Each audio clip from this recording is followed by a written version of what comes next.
आज की क्लास में हम स्टडी करने वाले हैं पेस्ट रेजिस्टेंट प्लांट हम कैसे बना सकते हैं। क्योंकि जो हमारी ज़्यादातर प्रोडक्टिविटी होती है वो इंसेक्ट और पेस्ट के अटैक की वजह से डिस्ट्रॉय हो जाती है। तो हम चाहते हैं कि हम हमारी क्रॉप्स को पेस्ट के अटैक से बचा लें, और उसके लिए हमने इनिशियली पेस्टिसाइड्स को स्प्रे किया, लेकिन एग्रोकेमिकल्स को स्प्रे करने से बहुत सारे साइड इफ़ेक्ट भी आए। और अगर पेस्टिसाइड फूड चेन में एंटर कर जाते हैं तो हर ट्रॉफिक लेवल पे उनकी टॉक्सिसिटी इंक्रीज हो जाती है, बायोमैग्निफिकेशन वो शो करते हैं। तो लॉन्ग टर्म में उनके बहुत ज़्यादा साइड इफ़ेक्ट थे, तो इनका हमें कोई अल्टरनेटिव मेथड चाहिए था।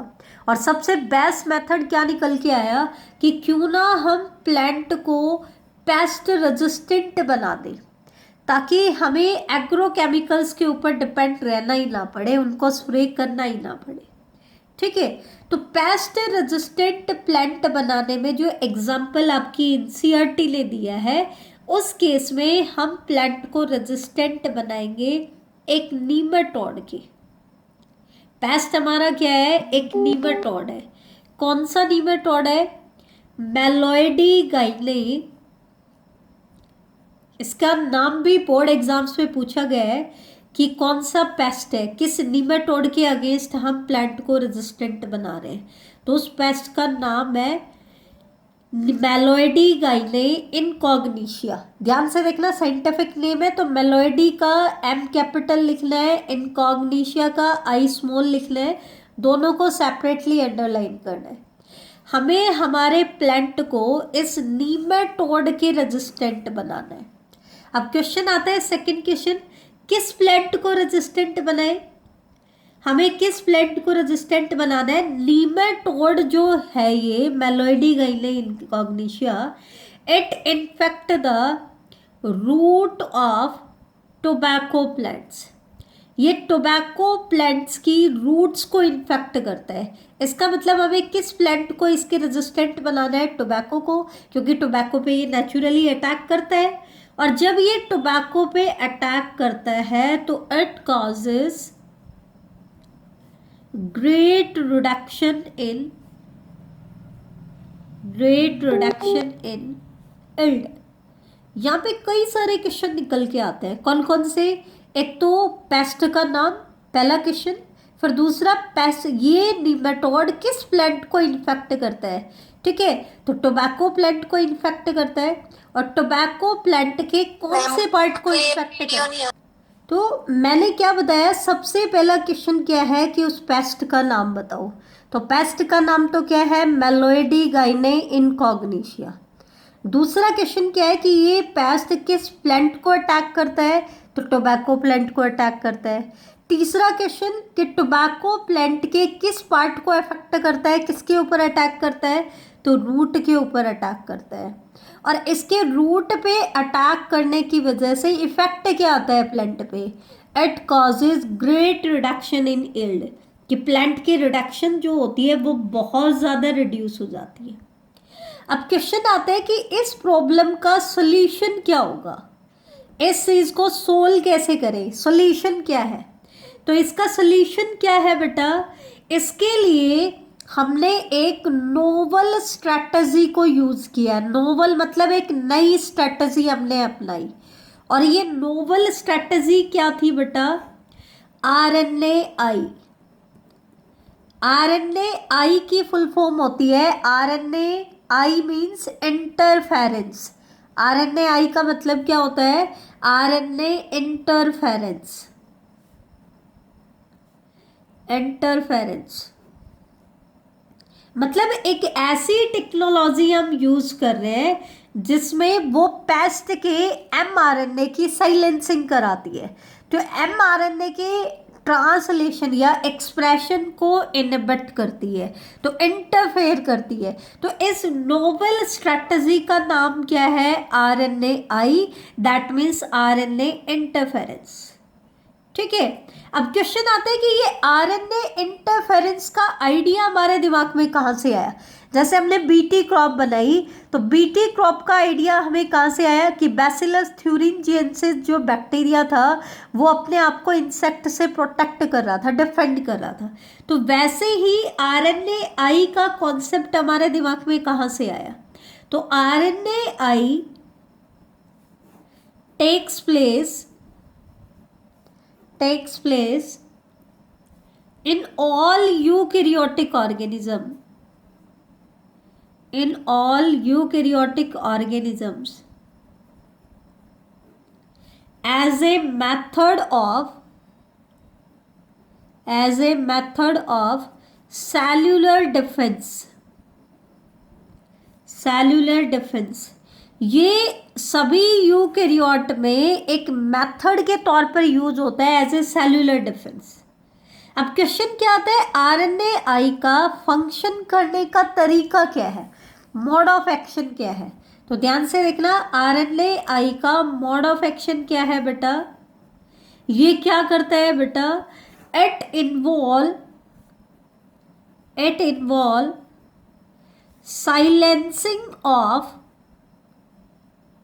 silencing of a specific mRNA। अब यहाँ पे ध्यान से सुनना, साइलेंसिंग का मतलब क्या है? साइलेंसिंग का मतलब है, mRNA के केस में साइलेंसिंग का मतलब है कि mRNA को ट्रांसलेट नहीं होने देता। इसका मतलब mRNA के ऊपर जो भी बायोलॉजिकल इंफॉर्मेशन है उससे प्रोटीन नहीं बनाने देता, और प्रोटीन नहीं बनाने देता तो इसके पास जो भी बायोलॉजिकल इंफॉर्मेशन थी वो एक्सप्रेस नहीं होगी। दूसरा क्वेश्चन, स्पेसिफिक mRNA का मतलब क्या है? ये स्पेसिफिक mRNA किसका है? ये स्पेसिफिक mRNA होगा बेटा पेस्ट का। हमें पेस्ट के mRNA की साइलेंसिंग करनी है, लेकिन ये साइलेंसिंग होगी कैसे? ड्यू टू ए कॉम्प्लीमेंट्री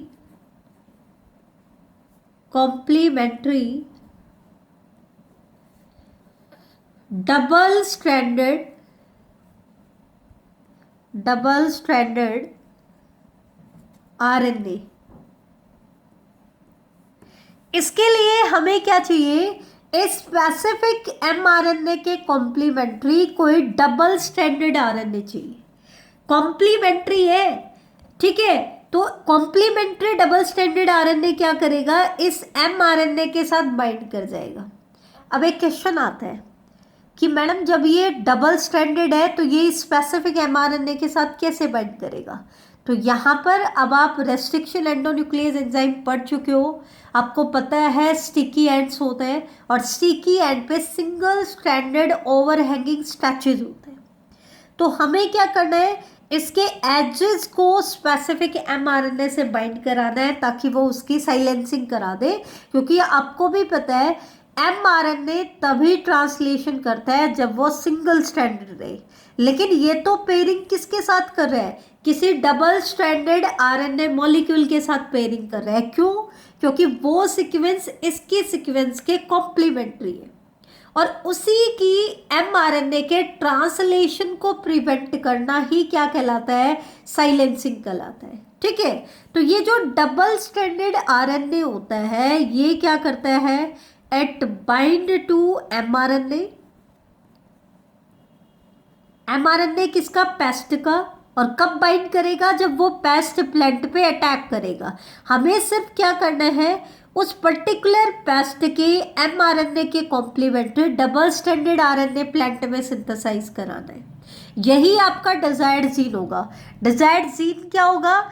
जो प्लांट होस्ट में जाने के बाद कॉम्प्लीमेंट्री डबल स्ट्रैंडेड RNA बना दे। मैंने ये नहीं कहा कि हम डबल स्ट्रैंडेड RNA इंसर्ट कर रहे हैं, हमने ये कहा कि ऐसा जीन सेगमेंट हम लेंगे जिसको जब हम टोबैको प्लांट में इंसर्ट करेंगे तो वो टोबैको प्लांट में जाने के बाद डबल स्ट्रैंडेड RNA बनाएगा जो कि कॉम्प्लीमेंट्री होगा उस स्पेसिफिक mRNA के, पेस्ट के mRNA के कॉम्प्लीमेंट्री होगा।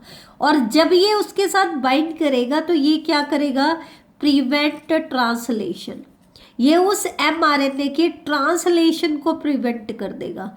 और जब पेस्ट का mRNA ट्रांसलेट नहीं होगा तो पेस्ट में कोई भी प्रोटीन नहीं बनेगा, और प्रोटीन नहीं बनेगा मतलब उसका जीन एक्सप्रेस नहीं हो रहा है, कोई भी चीज़ बन नहीं रही है, तो दैट मीन्स उसकी बॉडी फंक्शन नहीं कर सकती और उसकी क्या हो जाएगी बेटा, डेथ हो जाएगी। ठीक है, तो ये है इसका मोड ऑफ एक्शन। अब सबसे बड़ा क्वेश्चन क्या आता है, प्लांट में तो कॉम्प्लीमेंट्री डबल स्टैंडर्ड आरएनए बनता नहीं है, वो स्पेसिफिक डबल स्टैंडर्ड आरएनए बनता नहीं है, क्योंकि अगर प्लांट में बनता तो हमें ट्रांसजेनिक प्लांट बनाने की ज़रूरत ही नहीं होती। तो अब क्वेश्चन आता है कि इस कॉम्प्लीमेंट्री डबल स्टैंडर्ड आरएनए का सोर्स क्या होगा। What is the source of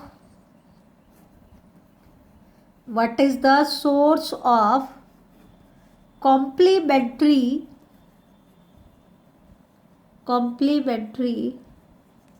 double standard RNA? तो क्या सोर्स होगा, प्लांट में यूकैरियोट्स में कहाँ से आएगा? हालांकि यूकैरियोट्स में एक बार ये डबल स्टैंडर्ड आरएनए आ जाए तो ये इसको सेलुलर डिफेंस के लिए यूज कर सकते हैं, लेकिन ये डबल स्टैंडर्ड आरएनए उनमें आए कहाँ से? तो इसके लिए हमारे पास दो ऑप्शन है। पहला ऑप्शन तो क्या है, फ्रॉम एन इन्फेक्शन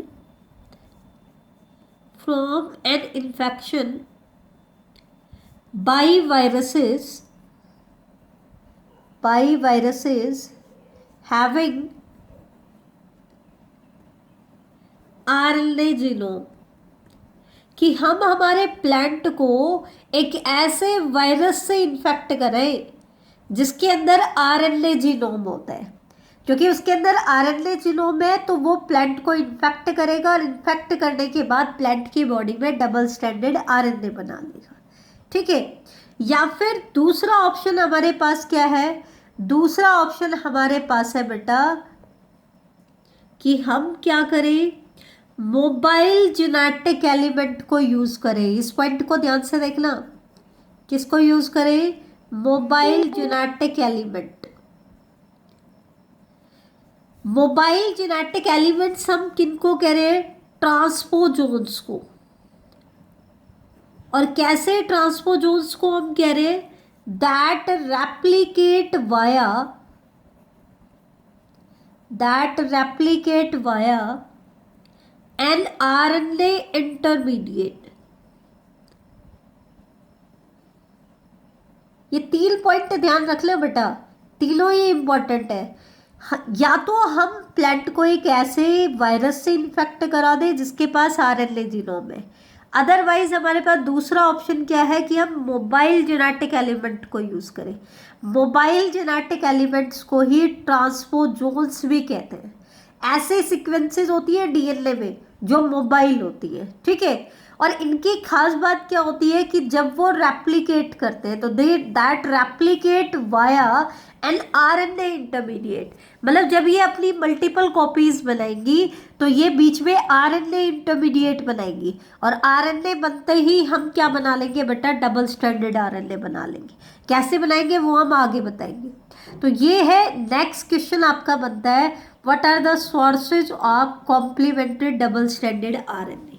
तो कॉम्प्लीमेंट्री डबल स्टैंडर्ड आरएनए का सोर्स हमने 2 सोर्स बताया है, इनमें से हम कोई भी सोर्स यूज कर सकते हैं। अब क्वेश्चन क्या आता है, production of nematode resistant plant, कि हम अब नीमेटोड रेजिस्टेंट प्लांट को कैसे बनाएं। ध्यान से सुनना बेटा, बहुत इंपॉर्टेंट है। तो इसके लिए हमें क्या करना है, सबसे पहले तो हमें नीमेटोड रेजिस्टेंट जीन को आइसोलेट करना है।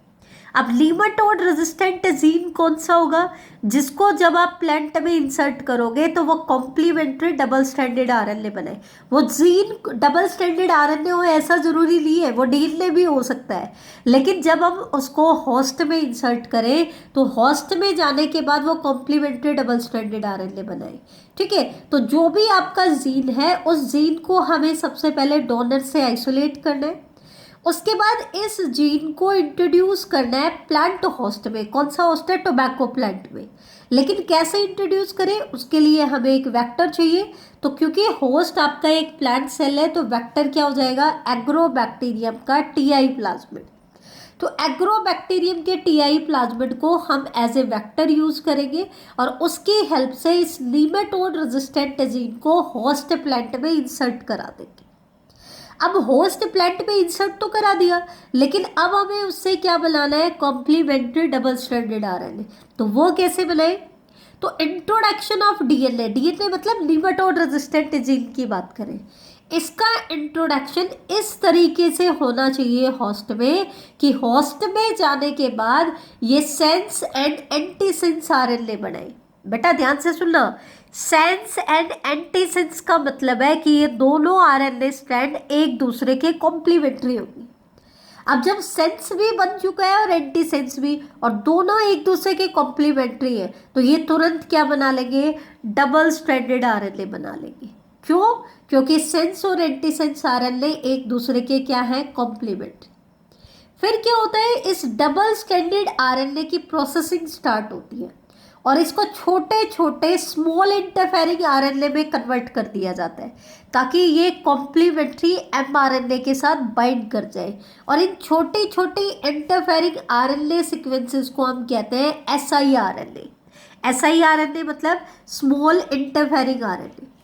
स्मॉल इंटरफेरिंग आरएनए क्या करता है? जैसे ही नीमेटोड पेस्ट अटैक करता है, ठीक है, तो ये क्या करता है? उसके एमआरएनए के साथ कॉम्प्लीमेंट्री बाइंड कर जाता है और उसके एमआरएनए के साथ बाइंड करने के बाद उसके ट्रांसलेशन को ब्लॉक कर देता है, ट्रांसलेशन को नहीं होने देता। ठीक है, अब क्योंकि नीमेटोड का ट्रांसलेशन नहीं हो रहा तो इसलिए आपका नीमेटोड क्या हो जाता है? डेड हो जाता है।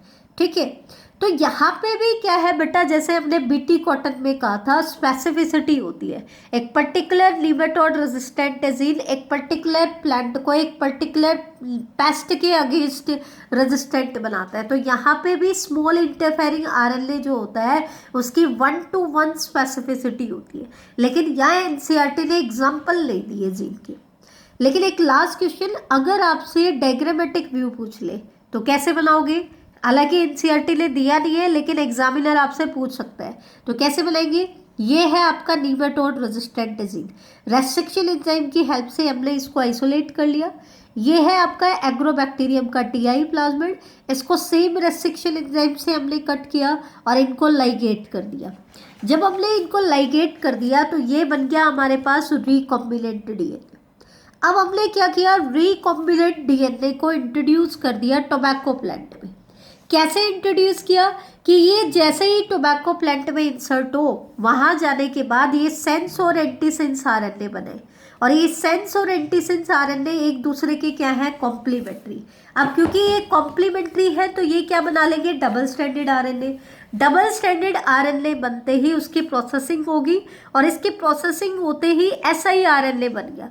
तो जैसे ही ये इंटरफेरिंग आरएनए बने, आपका जो आरएनए आई का प्रोसेस है वो स्टार्ट हो जाता है। इस स्टेज पे अगर नीमेटोड प्लांट पे अटैक करता है तो नीमेटोड का एमआरएनए स्मॉल इंटरफेरिंग आरएनए के साथ बाइंड करता है और इसके साथ बाइंडिंग की वजह से क्या होता है बेटा?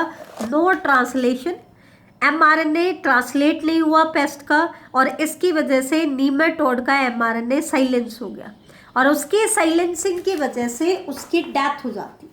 ठीक है, यहाँ पे भी हम क्या करते हैं बेटा? ये पता लगाने के लिए कि आपका रेजिस्टेंट प्लांट बना है या नहीं बना है, हम कंट्रोल प्लांट यूज करते हैं। ठीक है, तो इसके लिए हम क्या करते हैं? हमने प्लांट की रूट को नोटिस करना है कि प्लांट ट्रांसजेनिक बना या नहीं बना, तो उसकी रूट पे इन पेस्ट को अटैक कराना है और अटैक कराने के 5 दिन के बाद हमें उसके सिम्टम्स को नोटिस करना है, इन्फेक्शन को नोटिस करना है। हमें 5 दिन का टाइम देना पड़ेगा।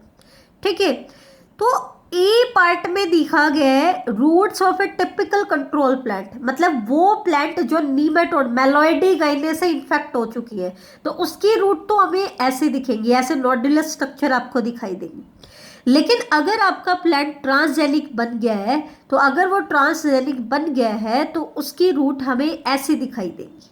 ठीक है, तो ये आपको दिखाया गया है कि इस ट्रांसजेनिक प्लांट ने इस प्लांट की रूट को प्रोटेक्ट कर लिया किसे, नीमाटोड इन्फेक्शन से।